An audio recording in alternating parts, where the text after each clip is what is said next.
निर्जला एकादशी कथा। राधे राधे राधे राधे राधे राधे। श्री कृष्ण गोविंद हरे मुरारी, हे नाथ नारायण वासुदेवा।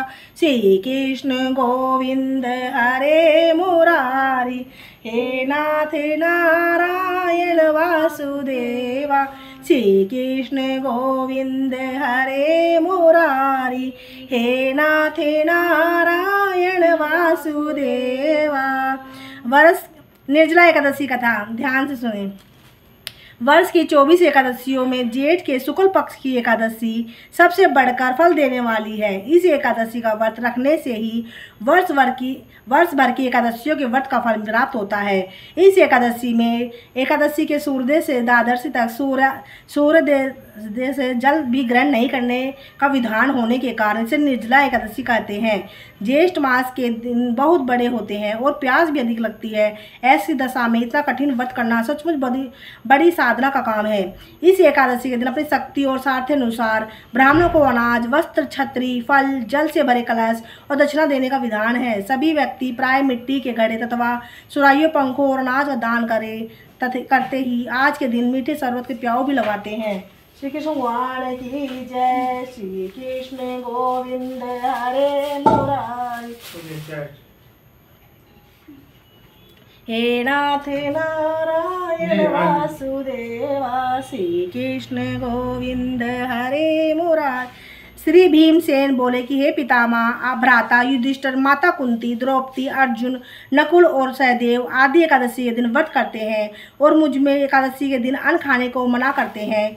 मैं उसका कहता हूँ कि भाई, मैं भक्ति पूर्वक भगवान की पूजा कर सकता हूँ और दान दे सकता हूँ, परंतु मैं एकादशी के दिन भूखा नहीं रह सकता। इस पर व्यास जी बोलते हैं, भीमसेन, यदि तुम नरक बुरा और स्वर्ग को अच्छा समझते हो तो प्रत्येक मास के दोनों एकादशियों को अन्न न खाया करो। इस पर भीमसेन बोले, हे पितामह, आपसे प्रथम कह चुका हूँ कि मैं एक समय भी भोजन किए बिना नहीं रह सकता। फिर मेरे लिए पूरे दिन का उपवास करना तो कठिन है। मेरे पेट में अग्नि का वास है जो अधिक अन्न खाने पर शांति होती है और मैं प्रयत्न करूं तो एक व्रत अवश्य कर सकता हूं। अतः आप मुझे कोई एक ऐसा व्रत बतलाइए जिससे मुझे स्वर्ग को प्राप्त होती है। व्यास जी बोले कि हे वायुपुत्र, बड़े बड़े ऋषियों और महर्षियों ने बहुत से शास्त्र आदि बनाए हैं। यदि कलयुग में मनुष्य इनका उच्चारण करे तो अवश्य ही मुक्ति को प्राप्त होता है।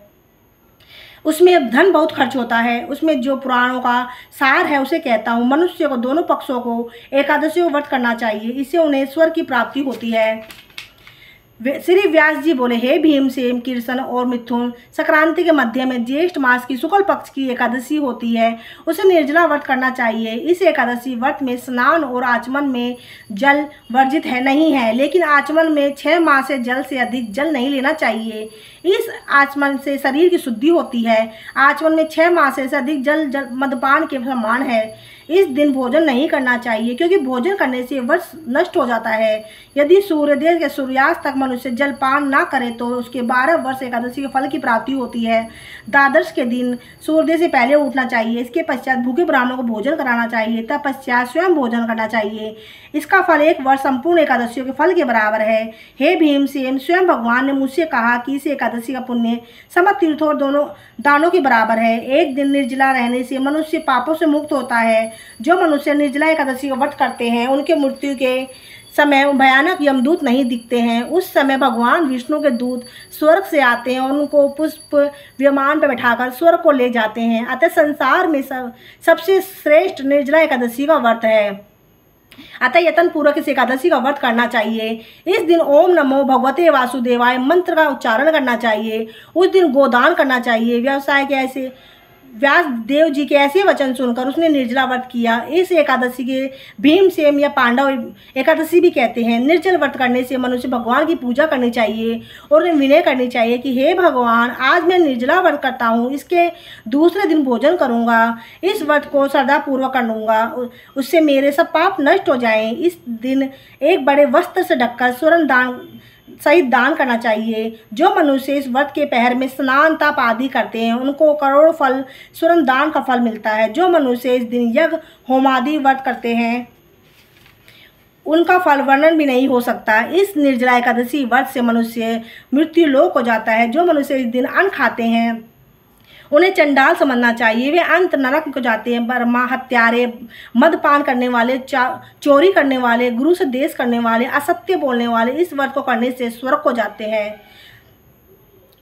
हे कुंती, जो पुरुष या स्त्री इस व्रत को श्रद्धापूर्वक करते हैं उन्हें निम्नलिखित कर्तव्य हैं। उन्हें सर्वप्रथम विष्णु भगवान की पूजा करनी चाहिए, तत्पश्चात गोदान करना चाहिए। उस दिन ब्राह्मणों को दक्षिणा, मिष्ठान आदि देना चाहिए।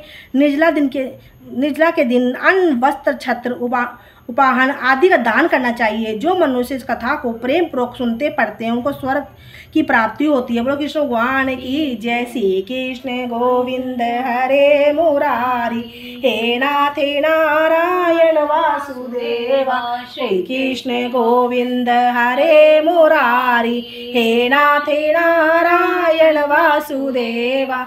श्री कृष्ण गोविंद हरे मुरारी, हे नाथ नारायण वासुदेवा।